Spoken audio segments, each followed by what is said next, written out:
All right, thank you so much, Kerry. Thank you so much. And, of course, remembering Doc Halladay, a day after we learned the tragic news that he is dead at the age of 40 after a plane crash in Florida earlier. We were at the Baseball Hall of Fame, the Canadian Baseball Hall of Fame, where he was inducted only this past June.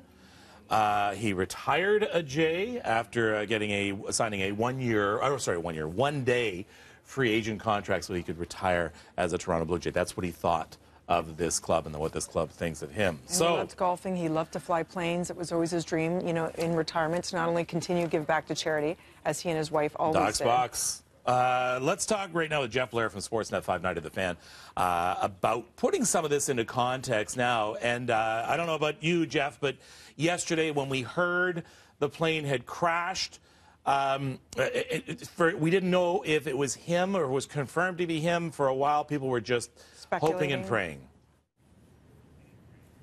Yeah, and I think a lot of people's initial reaction was probably the same as mine, and that was, you know, obviously sadness that the plane had gone down, but kind of thinking, nah, not Roy. You know, Roy, that's not the way Roy was going to go out. Roy was such a, you know, great pilot that it would never happen, and you know, I mean, it's a real shock to people.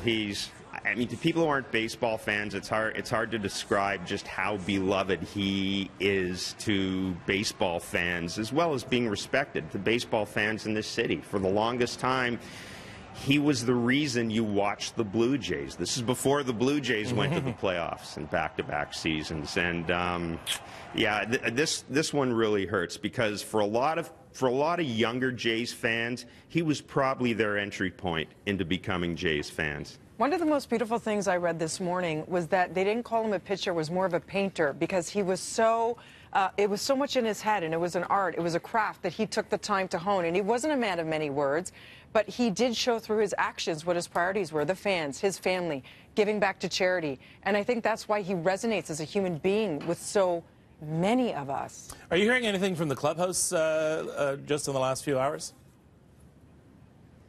No, I mean, you know, the Phillies made some of their players available. I mean, most of the guys now are, you know, sort of scattered hither and yon. But I've been in contact with a couple of his former teammates, and it's, you know, it's the same thing. Everybody says, look, we're all mortal. We all realize that. But, you know, God, it's so gut-wrenching to wake up this morning and know that Roy, who was always there, right, isn't here anymore. And, you know, it's a loss that'll really resonate not just in Toronto, not just in Philadelphia, but throughout the baseball community. I mean, this is a guy that modern-day pitchers use as a model in terms of preparation. A guy who pitched in the World Series this year, Charlie Morton, he threw out his delivery and tried to copy Roy Halladay's delivery. So when people respect you that much, you know, that's a pretty good sign of how important you are. All right, Jeff, thank you very much for this. Jeff Blair from Sportsnet 590 The Fan. Thank you.